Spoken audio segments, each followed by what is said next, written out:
Bonjour et bienvenue dans l'épisode 21 de la saison 2 de l'écriture d'un roman. Et vous savez quoi ? Hier, le podcast fêtait ses 1 an d'existence. Alors oui, je me suis faite un peu discrète à ce propos sur les réseaux, mais je vous avoue que je n'ai pas trop eu le temps de trouver une idée pour voir comment fêter ça. J'en profite néanmoins pour vous faire un petit bilan de cette première année. Alors depuis le démarrage, il a atteint les plus de 10 000 écoutes et rien que le tout premier épisode de la saison 1 a dépassé les 550 écoutes à lui tout seul. Pour un petit podcast comme le mien, c'est déjà énorme. Ceci, c'est grâce à vous et donc un énorme merci pour votre fidélité. Mais tout de suite, on repart sur le sujet qui nous intéresse, à savoir l'écriture. Alors aujourd'hui, je vous parle de la préparation à l'envoi en maison d'édition, de correction, du choix de la version, de synopsis, de tension dramatique, de déception, du genre de la nouvelle, de la musicalité de la langue, de dictionnaire, de décor et de bien d'autres choses. Bonne écoute à vous! Le samedi 17 avril 2021. Après avoir travaillé un peu plus de 5 heures aujourd'hui, ça y est, j'en ai marre, je passe à autre chose. Donc j'ai pas mal avancé par contre, ça c'est cool, il me reste à peu près 63 pages sur lesquelles travailler. Si j'avance d'une dizaine de pages par jour, je devrais terminer cette étape le 23 avril, d'ici une petite semaine. Ce qui serait pas plus mal. Hier j'ai écrit le mail d'accompagnement pour une maison d'édition en particulier. Maintenant il me reste à faire la note d'intention. Je pense que je vais pas joindre de synopsis, parce que l'intérêt de mon texte ne réside pas dans son intrigue, mais plutôt dans la manière dont l'histoire est écrite. Donc j'ai pas envie de faire un synopsis de ça. Il va falloir que ceux qui reçoivent mon texte le lisent, ou en tous les cas le parcourent. De toute façon, c'est pas obligatoire, hein, sinon ils le préciseraient sur leur site internet. Et puis hier, j'ai réécrit aussi un petit peu dans mon prochain projet d'écriture, l'essai comique. J'ai écrit à peu près 2000 mots en l'espace de 2 heures. Je suis toujours plus ou moins à fond, même si je suis pas très contente de ce que j'ai fait hier. Mais bon, disons que l'histoire me plaît toujours. Et en fait, ça me fait du bien de repartir dans la création pure. Le premier jet, je suis dans un espèce de flow. La sensation que ça me procure, c'est ce que j'aime dans l'écriture. Et ça fait longtemps que je l'ai plus dans l'Inde de Soulage, puisque je suis que dans le retravail, sur la structure, sur la tournure des phrases, sur les répétitions, sur la construction de mes personnages, enfin tout ce travail qui est absolument énorme, ce en quoi consiste la réécriture. Et c'est vrai que ça fait du bien de juste écrire pour le plaisir de créer un texte. Après, je suis déjà en train de me demander si vraiment ça pourra faire l'objet d'un roman. J'ai l'impression que je vais être obligée de faire énormément de recherches sur plein d'aspects de ce texte et je suis pas sûre d'avoir très envie d'aller dans cette direction. Ça c'est mon côté un peu feignant en fait, j'aime pas faire des recherches. Alors que tous les textes en demandent plus ou moins. Alors après, on peut se baser sur son expérience, les choses qu'on a vécues, plutôt que de faire des recherches. Mais bon, il y a quand même toujours des choses sur lesquelles on est obligé de se renseigner parce qu'on ne connaît pas tout, on n'a pas la science infuse et on n'a pas tout vécu non plus. Et puis pour être plus libre dans ces histoires, faut se laisser une marge de manœuvre avec des choses qu'on ne connaît pas forcément. Là par exemple, dans ce prochain projet d'écriture, j'ai une scène qui se passe sur un bateau et il se trouve que j'ai fait du bateau quand j'avais une 15aine d'années, j'avais adoré ça, mais alors je me souviens absolument pas des termes techniques, je me souviens absolument pas comment on manipule un bateau, qu'est-ce qui se passe sur un bateau, comment s'appellent les différentes parties du bateau, enfin tous ces trucs là quoi.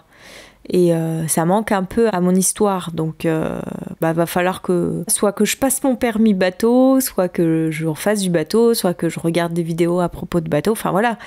C'est toutes ces petites choses comme ça pour approfondir un petit peu le contexte de l'histoire, le décor. Ce seront des choses qui viendront en second temps, hein. Pour l'instant, je suis dans la création pure. En fait, je dis que je fais pas de plan, mais finalement mon premier jet c'est un peu un plan, dans le sens que j'écris toutes les idées qui me passent par la tête comme elles me viennent. Je les mets sur le papier très très vite parce que c'est assez fulgurant, ça me transcende et il faut que ça sorte. Et ensuite, seulement après, je restructure.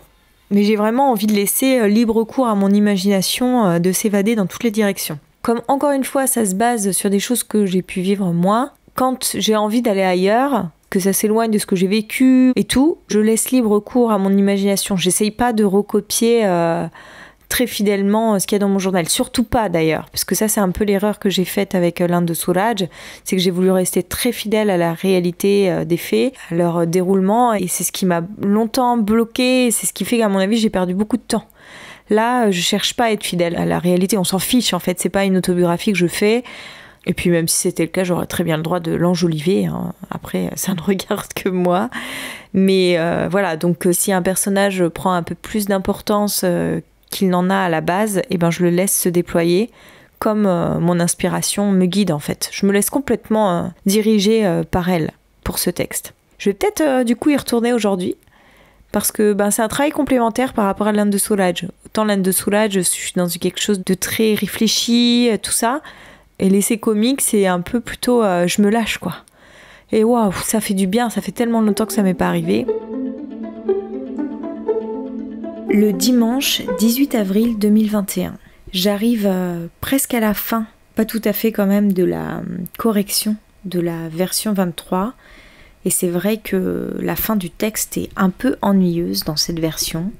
Il se passe plus grand chose, il n'y a plus de rebondissements. Il n'y a pas trop de suspense, je trouve qu'on s'ennuie un peu quoi. Même moi là je prends café sur café pour rester réveillée. Bon, en même temps c'est aussi un exercice qui est un peu fastidieux on va dire, donc enfin disons qu'il est fastidieux parce que ça fait 10 000 fois que je me relis et que j'en peux plus quoi. C'est pas tant l'exercice lui-même, parce que là c'est plutôt de la relecture avec reformulation de phrases, correction de fautes, retrait des répétitions, ce genre de choses quoi. Donc ça va, c'est pas trop compliqué non plus, même si ça demande à rester concentré sur le texte pour qu'il n'y ait rien qui m'échappe. Mais en fait, ouais, clairement je trouve que c'est un peu plat quoi par rapport à la version 24. Autant la version 24, j'ai l'impression que c'est un peu trop riche, qu'il y a trop de choses, que je vais parler de trop de trucs. Autant là, il se passe plus rien quoi. Il n'y a plus de tension dramatique, on n'attend plus rien. C'est comme si le livre était en pause. Je trouve que c'est beaucoup moins intéressant comme ça. Ça me plaît pas. Donc là, j'ai l'impression que j'ai un petit peu fait mon choix par rapport à la version. Ça me semble évident que la version 24 est peut-être la plus adaptée à mon roman. Mais je crois qu'il y a encore une chose qui me plaît pas tant que ça dans la version 24, sauf que j'arrive pas à déterminer laquelle. Et sauf que j'ai plus tellement le temps de savoir ce qui me va ou pas. Ça va rester comme ça et puis c'est tout, hein. Je trouve ça un peu triste qu'au bout de 4 ans de boulot, j'arrive à un résultat qui me convient, pas plus que ça. Bon après, c'est vrai que j'ai plus trop le recul nécessaire pour me rendre compte de la qualité de mon écrit, hein, ça c'est évident, mais ouais, je suis un petit peu déçue. Mais je pense que, est-ce que c'est pas normal d'être déçu parce que on a peut-être un livre idéal en tête et parce qu'on arrive à reproduire, ce qu'on arrive à écrire ne correspond pas forcément au rêve qu'on s'en faisait. Même si j'ai pas une image très précise du roman que j'avais envie d'écrire, je m'en faisais peut-être une autre idée. Après, est-ce que c'est vraiment possible de mettre sur le papier ce qu'on avait dans la tête ? Il y a forcément une perte entre l'imagination et la réalisation concrète. Cette déception, souvent, je la vis quand je pars en tournage. C'est-à-dire qu'avant le tournage, je me fais une image. Je me projette dans ce que je vais pouvoir tourner, ce que je vais pouvoir filmer, les questions que je vais pouvoir poser à mes interlocuteurs, etc. Je fais le tournage et je reviens, je suis hyper déçue, j'ai l'impression d'avoir loupé plein de prises, de n'avoir pas eu les réponses que je cherchais à obtenir. Ouais, il y a une espèce de déception. Et puis bon, je fais le montage et j'arrive quand même à un résultat qui me paraît plutôt convenir. Sauf que là, c'est comme s'il manquait cette dernière étape. L'étape du montage dans mon livre. C'est-à-dire qu'avant d'écrire, je me suis imaginé mon roman, je l'ai écrit, je l'ai retravaillé, etc. On pourrait croire que la réécriture, c'est un petit peu la phase de montage, mais pas tout à fait quand même, parce qu'on ne prend pas autant de recul sur son texte qu'en montage. Le montage, c'est vraiment la 3e étape d'un film. J'aurais vraiment dû m'entraîner en écrivant des nouvelles. En fait, je suis en train d'écouter un podcast, le podcast Procrastination. C'est 3 auteurs qui discutent autour de différents thèmes liés à l'écriture. Chaque épisode, c'est un quart d'heure de discussion. Et à chaque fois, ils abordent un terme différent qu'ils traitent chacun de manière personnelle et donc ils échangent sur leur façon de faire, leur point de vue, leur réflexion. C'est hyper intéressant, je trouve que le procédé est top et c'est très riche. En plus ils en ont fait mais énormément des épisodes, donc là je suis en train de tous me les écouter et des fois je fais des petites pauses parce que justement c'est tellement riche que je bouillonne en fait dans ma tête en les écoutant. J'ai envie de retravailler tout mon texte. J'ai l'impression toujours d'en découvrir plus sur l'écriture et du coup d'avoir envie de reprendre l'Inde de Soulage sous un nouvel angle. Et donc je me dis, mais non, faut que j'arrête d'écouter parce que sinon je n'en terminerai jamais avec l'Inde de Soulage. Et je me dis, bon voilà, les paramètres que j'ai pas explorés pour ce premier roman, je les explorerai lors d'un prochain projet d'écriture. Parce que sinon, je vais jamais terminer ce roman. Parmi ces 3 personnes qui font ce podcast, il y a une femme qui est plutôt novelliste, c'est-à-dire qu'elle écrit que des nouvelles. Moi, j'ai toujours pensé que j'étais pas du tout une novelliste dans l'âme.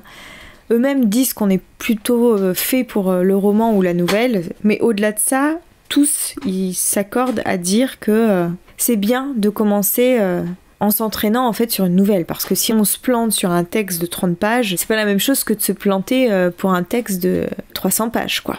Ça me paraît assez logique en soi. J'aurais dû m'essayer à la nouvelle avant de me lancer dans ce projet d'écriture au long cours.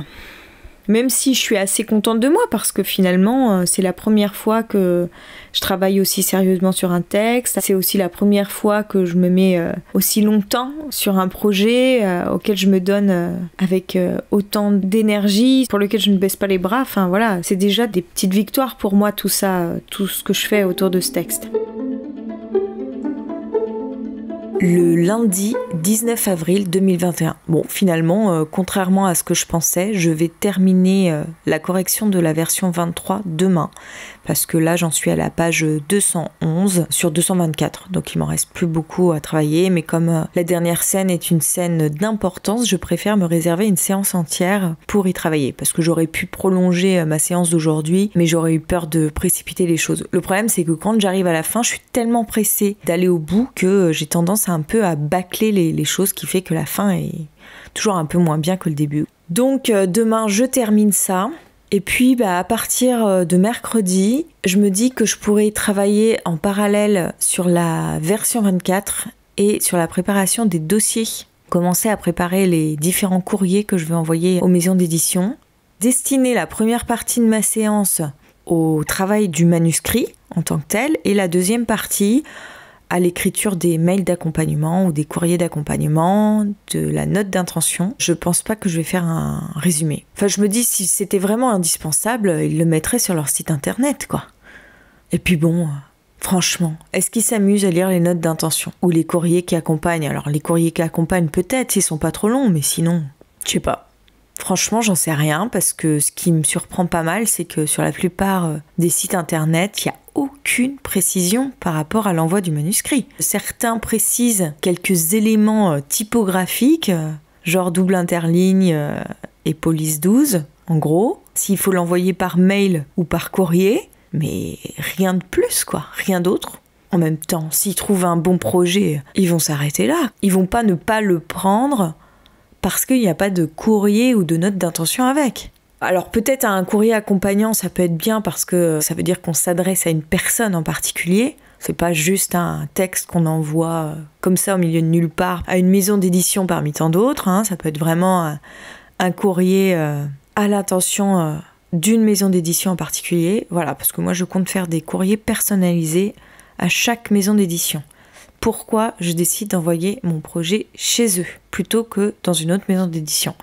Bon, plus ou moins, parce qu'il y a certaines maisons que forcément je connais moins.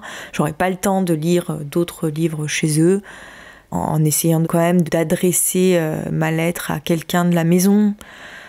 Mais après, je vais pas non plus faire des fouilles très poussées à ce sujet parce que ça sera encore un moyen de retarder l'échéance et c'est pas le but de l'opération. À ce rythme-là, je pense que fin mai, tout peut être prêt à partir. Donc ça veut dire qu'en juin, j'envoie en fait. Ouais, ça me semble être une deadline raisonnable.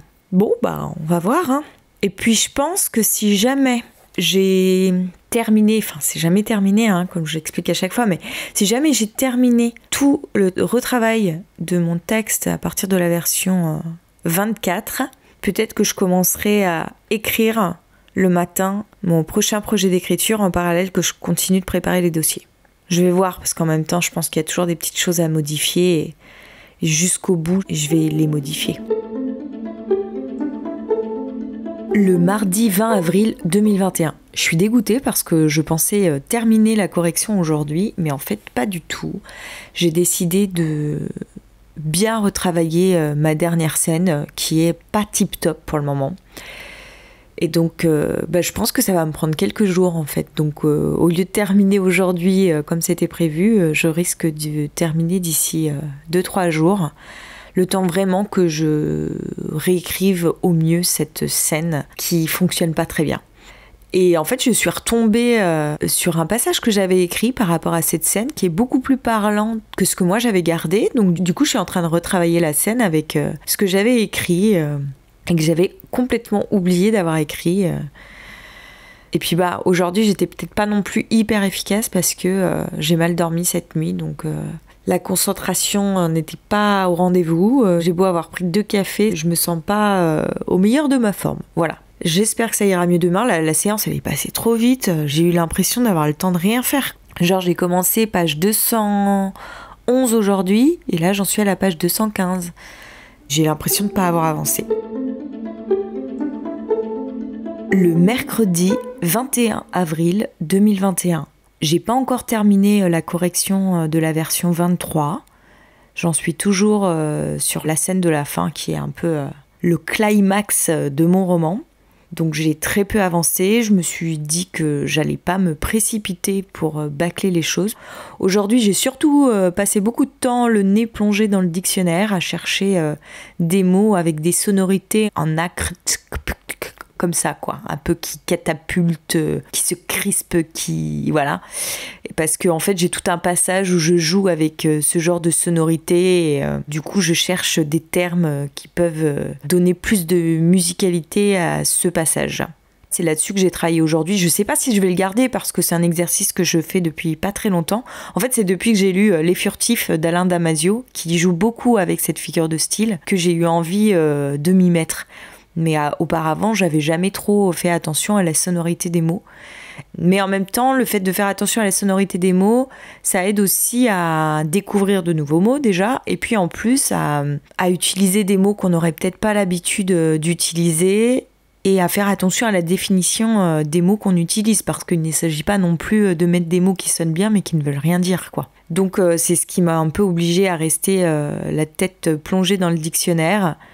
Et donc là, j'ai trouvé, j'ai utilisé des mots que limite je connaissais pas, que en tous les cas je n'ai jamais utilisés, mais qui peuvent être intéressants à manipuler dans cette scène. J'ai lu le dictionnaire à la lettre C et j'ai noté un petit peu tous les mots qui exprimaient le sentiment que j'avais envie de faire passer à ce moment-là et qui avaient ces sonorités-là. Donc c'était un petit peu fastidieux la lecture du dictionnaire quand même. J'ai même pas fini d'ailleurs de lire la lettre C alors que j'ai pris presque 1 heure à faire ça. Et donc forcément j'ai pas fini d'écrire le passage, quoi. Je l'ai un petit peu approfondi, modifié. En fait c'est plusieurs passages dans la même scène qui se déclinent en plusieurs mouvements sur lesquels je m'arrête depuis 3 jours là. Et donc je suis quand même contente parce que le passage sur lequel j'étais un peu bloquée hier, que j'arrivais pas trop à démêler, je l'ai terminé aujourd'hui, donc j'ai pu le remettre dans le corps du texte. Et ça, je l'ai déjà dit, mais quand je travaille un passage, que je remanipule, que je change l'ordre des phrases, le sens des mots, que je rajoute des termes, etc.,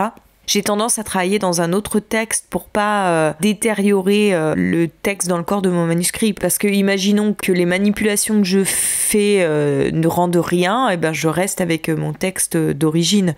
Mais bon, généralement, en fait, quand je retravaille comme ça un passage, le résultat est quand même bien, bien meilleur que ce que j'avais auparavant. Mais bon, ça peut arriver que je prenne une fausse route, et dans ces cas-là, j'aime bien revenir en arrière avec ce que j'avais écrit précédemment.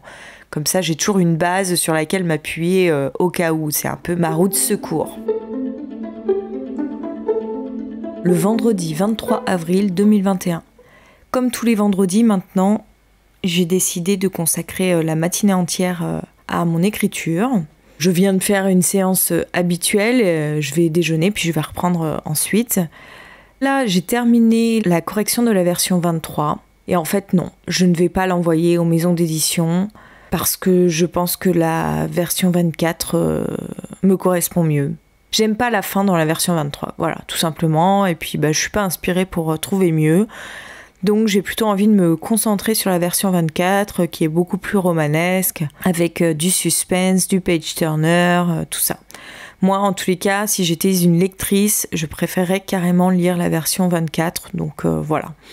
Je vais m'en tenir là. Pourtant, c'est marrant parce que hier, j'ai terminé la lecture du Cœur des femmes de Martin Winkler. Winkler ou Winkler, je sais pas. Et je trouve qu'il a encombré son texte de tout plein d'éléments romanesques qui finalement n'ont pas grand intérêt ou alors ils sont mal amenés. C'est comme s'il avait ajouté de la fiction à la réalité, qu'il avait voulu faire une intrigue autour de propos très réalistes et que ça venait se greffer de manière pas très naturelle sur, l'essence du texte. Je sais pas si vous voyez ce que je veux dire. Comme si, pour avoir plus de lecteurs potentiels, il avait rajouté une intrigue à rebondissement, mais que finalement, c'était un peu superficiel et que son texte n'en aurait pas spécialement eu besoin. Donc peut-être que moi, je fais la même chose, mais bon. Dans ces cas-là, ça sera quelque chose à voir avec un éditeur. Donc bon, de nouveau, je retarde l'envoi en maison d'édition, mais c'est pas une peur de ma part, c'est vraiment que je vais m'arrêter à la version 24 et une fois qu'elle sera terminée, je pense que d'ici un mois, je peux l'avoir terminée. Donc je reste quand même dans mon délai parce que en fait, le but, ça serait d'envoyer mon texte à partir de juin. Comme j'ai terminé la correction de la version 23, je me suis donc attelée à la version 24. En m'appuyant sur ma liste des scènes et mon séquencier, j'ai remis en ordre toutes les séquences qui constituent cette version, en m'appuyant sur la version 23, qui est la plus aboutie.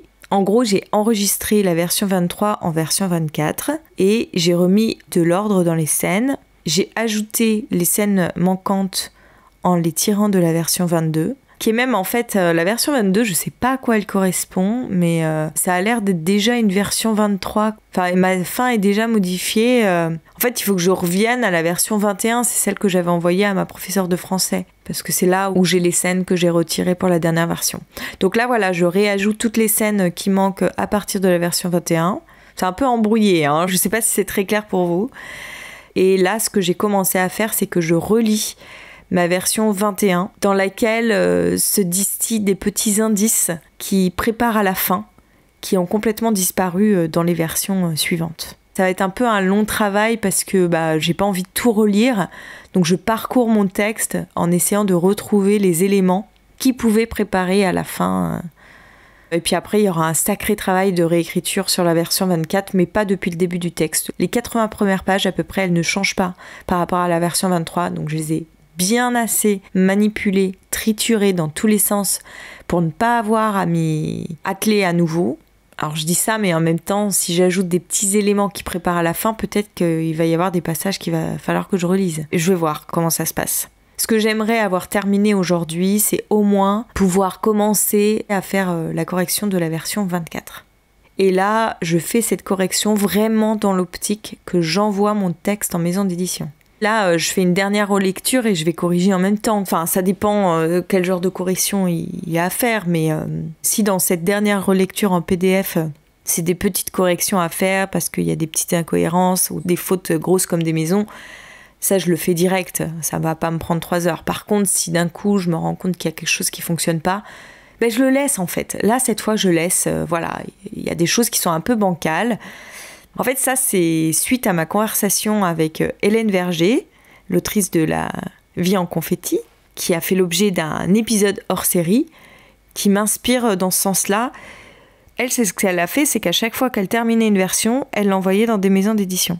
Donc elle a échelonné, en fait, en quelque sorte, son envoi, en se disant, à partir du moment où elle avait une version aboutie, qui était sans doute pas parfaite, elle a commencé à l'envoyer et elle continue à retravailler à côté. Et je sais que Bernard Werber, il fait ça aussi.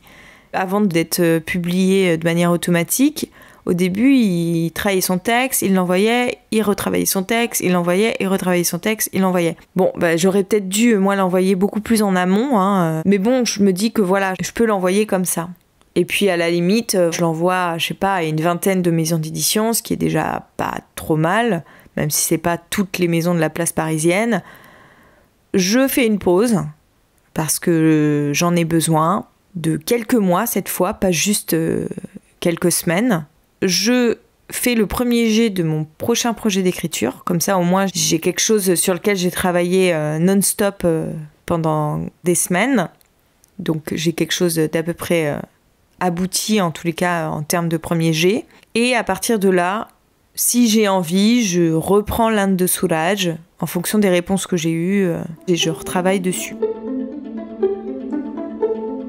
Le dimanche 25 avril 2021. Je suis toujours en train de corriger la version 24, j'en suis à la page 154, et là je me suis arrêtée sur une scène parce que, comme je vous l'avais déjà dit, en fait je trouvais que souvent ça se passait toujours un petit peu dans les mêmes lieux, où il y avait beaucoup de scènes qui se passaient à l'intérieur d'hôtels. Et donc j'avais un peu envie de diversifier les lieux pour faire vivre l'Inde. Donc c'est pas un paramètre auquel je suis hyper attentive, mais je le garde dans un coin de ma conscience. Et là, typiquement, c'était une scène que je pouvais dérouler dans un autre espace. Et donc, j'ai été chercher dans mon fichier chapitre coupé pour voir un petit peu les endroits que je ne déclinais pas, que je n'utilisais pas, pour voir s'il y en avait un qui pourrait servir de décor à cette scène. Et j'en ai trouvé une scène que j'aimais beaucoup et que j'avais dû supprimer parce qu'elle n'apportait rien à l'histoire. Et donc là, je suis en train de combiner ces deux scènes pour changer le décor. Et je suis assez contente de ce que j'ai écrit. Bon, ça me rajoute 2 pages de texte, mais en même temps, c'est beaucoup plus sympa. En plus, ça s'enchaîne beaucoup mieux avec la scène d'après. Et là, d'un coup, ça prend toute sa substance. Je suis contente de moi. Bon, l'inconvénient, c'est que du coup, je supprime d'autres choses dont j'aurais bien aimé me servir. C'est toujours ça le problème, quand on remplace une scène par une autre, qu'on change de décor, il faut toujours faire une croix sur quelque chose auquel on tenait. Et là, typiquement, je viens de me rendre compte que je me passe d'un élément que je trouvais assez croustillant à révéler et du coup, je ne peux plus l'utiliser. Je le mets de côté en espérant qu'une autre fois, je pourrai le remettre dans le texte.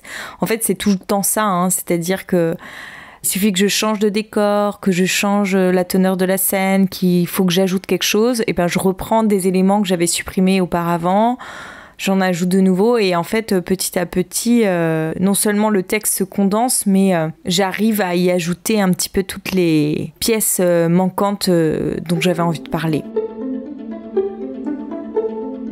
Le lundi 26 avril 2021. J'ai repris page 158 ce matin, j'en suis arrivée à la page 170 que j'ai commencé à corriger, mais il y a pas mal de corrections à faire, donc je repars là-dessus demain. J'ai fait un nouveau petit calcul pour établir une nouvelle deadline par rapport à la correction de la version 24. Et donc, si je comptabilise une douzaine de pages par jour de correction, ça m'amène au lundi 3 mai. Donc, normalement, je devrais avoir fini d'ici une semaine. Sachant que si je suis un peu disponible, le week-end prochain, je peux m'y consacrer plus longuement. Donc, si ça se trouve, j'aurai fini avant lundi. J'espère en tous les cas. Ce qui fait qu'une fois que j'aurai fini la correction de la version 24, je vais vraiment pouvoir me concentrer sur la constitution des dossiers. Aujourd'hui, j'ai un petit peu bloqué sur la place d'une scène dans le corps du texte. À quel endroit je la mets ? Là, j'arrive vraiment dans les gros changements à faire entre la version 23 et la version 24. Et donc, je me rends pas bien compte de ce que ça fait de mettre cette scène à tel endroit plutôt qu'à tel autre. J'arrive pas trop à avoir assez de recul pour comprendre, pour envisager l'effet que ça donne de mettre cette scène à cet endroit plutôt que plus loin dans le texte. J'hésite en fait entre 2 moments. J'ai l'impression que de le mettre là, ça fait je laisse passer trop de temps entre 2 scènes. Et puis en même temps, comme il s'agit d'un passage de journal intime, je trouve que ici c'est pas mal parce que ça faisait longtemps qu'il n'y avait plus de passages de journaux intimes. Mais est-ce que je ne ferais pas mieux quand même de la mettre un peu plus loin dans le corps du texte ? parce que j'ai peur que du coup le temps s'étire trop en longueur et qu'au lieu de rester un certain temps plutôt condensé en Inde, mon personnage y reste beaucoup plus longtemps, ça soit pas trop réaliste par rapport à ce que j'ai envie de raconter. Donc ouais, mais là je me rends pas bien compte en fait de l'effet que ça donne. Donc pour l'instant je la laisse là et puis on verra dans une prochaine relecture si je m'en satisfais ou pas. J'ai pas mal de changements à faire aussi dans la scène qui suit parce que j'ai coupé un passage d'une scène qui devait avoir lieu dans un autre endroit. Donc en fait les descriptions que j'en fais correspondent plus au nouveau contexte dans lequel se déroule la scène, le nouveau décor. Donc voilà, enfin c'est des choses comme ça, la routine quoi. Je suis beaucoup en train de travailler sur la concordance des scènes entre elles, qu'elles se déroulent avec logique. Je pense que je vais pas trop me prendre la tête là-dessus, même si j'ai des hésitations comme celle dont je vous fais part. Je vais laisser un peu les choses telles quelles, parce que ça, ce seront des choses que je reverrai plus tard, une fois que j'aurai envoyé mon texte en maison d'édition. La suite de mes aventures d'apprenti écrivain au prochain épisode. J'espère déjà que celui-ci vous a plu. Si c'est le cas, vous pouvez le partager autour de vous, le commenter sur Apple Podcast et on se retrouve dès la semaine prochaine, même jour, même lieu, même heure, vendredi à 18h sur votre plateforme de podcast préférée. Merci beaucoup pour votre écoute et si vous avez envie d'échanger avec moi, n'hésitez pas à venir me retrouver sur Instagram @AureliaHorner. À très bientôt.